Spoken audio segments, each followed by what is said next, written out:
Tangis Aida Saskia pecah tatkala mencurahkan semua isi hati dan beban kehidupan dengan segala lika-likunya yang bikin ia nyaris menyerah. Namun Allah membuatnya tegar berdiri hingga kini, walau harus diakui sangat tidak mudah. Meski kini belum bisa sepenuhnya hijrah, ibu dua anak ini berusaha mengambil DJ di lapangan dan mengurangi jam-jam malam.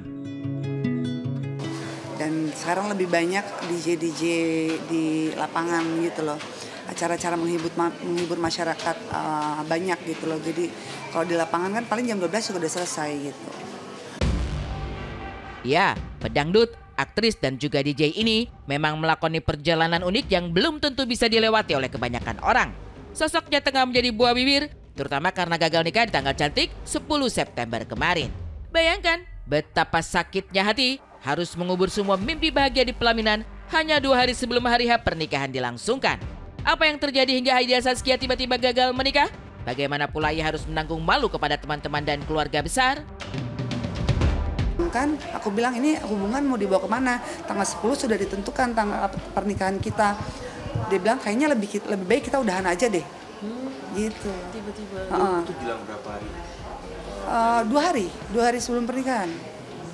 Gitu.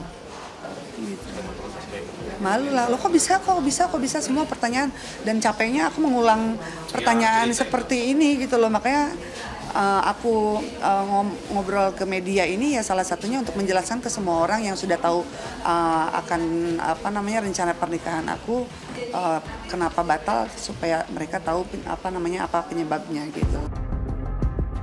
Namun setelah dipikir-pikir dengan hati jernih, terutama bila mempertimbangkan jauh ke depan, ini adalah keputusan terbaik.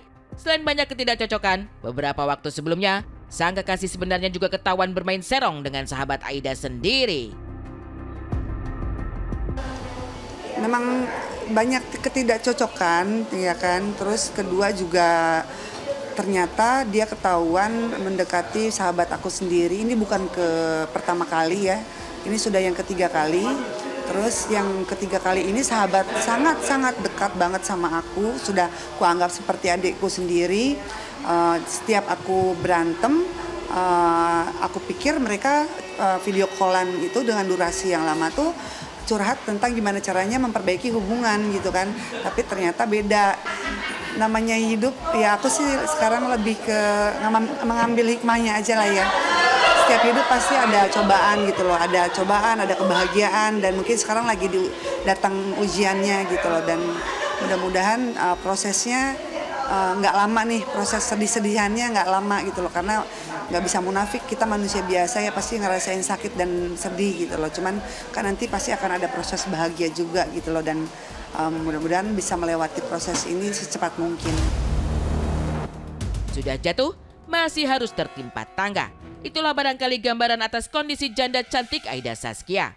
Mungkin tak banyak yang tahu, hingga kini ia sebenarnya tengah dalam pemulihan akhir berjuang melawan kanker dan juga bipolar. Bak menari di atas tali tambang di atas jurang, begitulah ia harus mengambil risiko sekaligus berdamai dengan semua kondisinya.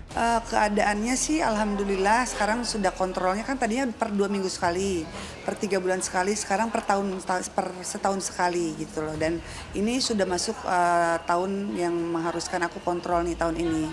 Ya, di Cina, dan alhamdulillah Aida terpilih untuk ikut pengobatan di klinik mereka, di pengobatan di sana, di Cina.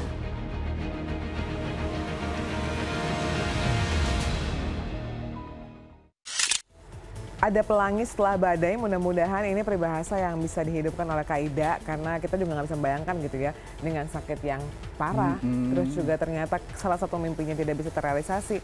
Ini merupakan sebuah kehancuran, kesedihan, tapi seperti yang dikatakan tadi bahwa nggak boleh lama-lama berprasangka baik sama yang di atas, karena pasti akan ada hadiah setelah semua rantangan ini.